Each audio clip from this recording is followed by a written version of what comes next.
Tracking a wildfire that broke out yesterday in the Santa Barbara area. Now it's mostly under control right now, but it actually caused some big problems for another TV station.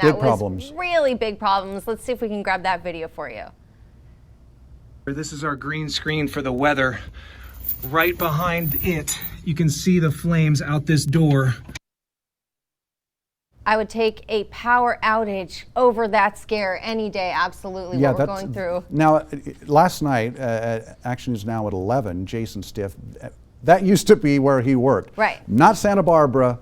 That station. Very spot, that very green screen, just less than a year ago. And so Jason, and let's go ahead and bring up Jason now, because Jason, you and I were talking about this last night. What are you thinking about that today? It's very fortunate that there were no injuries. I have walked out that very door, and that was Scott Hennessy, who worked there. He was my co-anchor for 6 years. He was looking out that drape, where I was doing weather for years, out on the patio looking out over Santa Barbara and the Santa Barbara Harbor, and you can see the flames were destroying a fence right there around the station. It did damage 2 very expensive homes that were just a little bit to the, I guess, south of the station, but unbelievable. That same station is on what they call TV Hill, and it's so steep that every year they have herds of goats that come on they put them on the hill and they eat all the scrub. It is such a steep hill, and you know how strong our wind can be.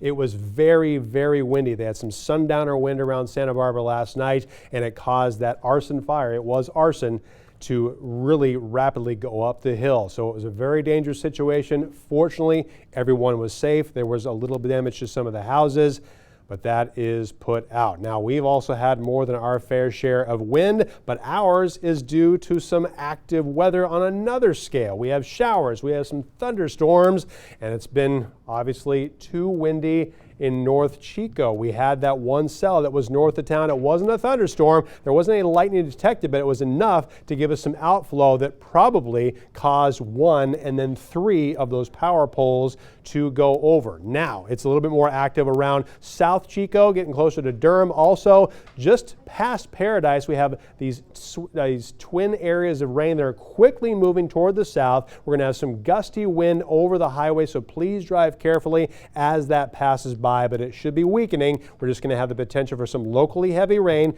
A little bit of hail is a possibility, reduced visibilities. Lightning is not out of the question. We certainly don't want any lightning-caused storms, but watch out for some gusty wind and brief heavy rain. Then, on the other side, for the 4th straight night and following morning, another frost advisory for Trinity County until 9 o'clock tomorrow morning. Again, temperatures down to 30 to 35 degrees, so pets have to be inside. Currently, Chico is 75 degrees with some rain to the south of the city. It's 76 degrees in Corning, 68 degrees in Redding, 54 degrees in Bernie, and only 46 degrees in Alturas. But if you can believe it, everyone is slightly warmer than yesterday, and that's the trend that we're going to have for the next several days. The wind is still strong, and it's strongest in Chico right now, sustained at 29, but gusts to 40 miles an hour. And earlier we had other wind gusts between 30 and 40. But taking another look at the satellite and radar, it's all this same rotation. This is that storm I've been tracking since early this week, with areas of rain and snow, and as well as thunderstorms moving around that trough of low pressure. Tonight, it's going to be quieter. We'll have some breezes, we'll have fewer clouds, another cool night for everyone. Tomorrow afternoon, we'll also have the potential for some more showers, isolated thunderstorms, but they will not be as numerous, they won't be as widespread, and most places won't receive very much rain. Sunday will probably be the quietest day that we have going forward. We'll have more sunshine and a big warm-up, expecting highs at least up to snuff for this time of year, if not a few degrees warmer than average. Then, that ridge gets pushed aside. 2 more troughs of low pressure I've been watching are going to push on that same track that the current storm is on. So we're going to have more potential for some breezes. We're going to have some clouds.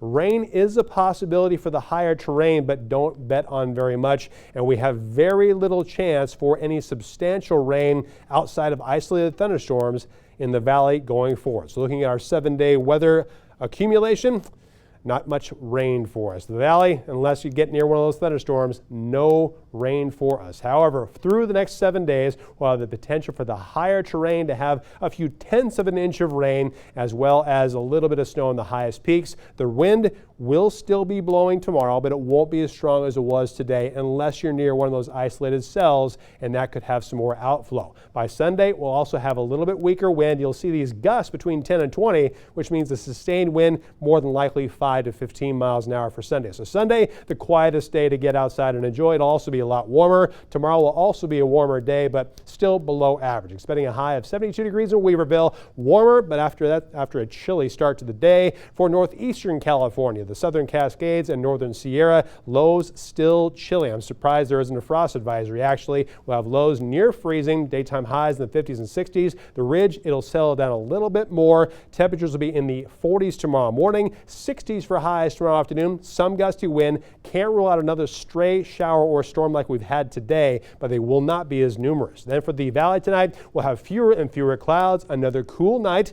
Comfortable lows. They're dropping down to the 40s, but the highs will be warmer, upper 70s and some lower 80s possible. The Chico area also mid to upper 40s and lower 50s for overnight lows. Daytime highs between 75 and 80 degrees on your Saturday. Isolated showers possible, not likely, and we'll also have some more gusty wind, but the wind will be weaker. The next 7 days in Chico, we're going to have a little bit of a break from all the active weather on Sunday with a high of 82 up to 87 degrees on Monday. Then a couple more little troughs of low pressure move in. Although we'll be above average temperature wise, it won't be very serene weather. We'll have more breezes coming through. And for Redding, upper 70s tomorrow. Most days will be in the 80s. A chance for 90 degrees on Wednesday, but not a great chance for any substantial rain.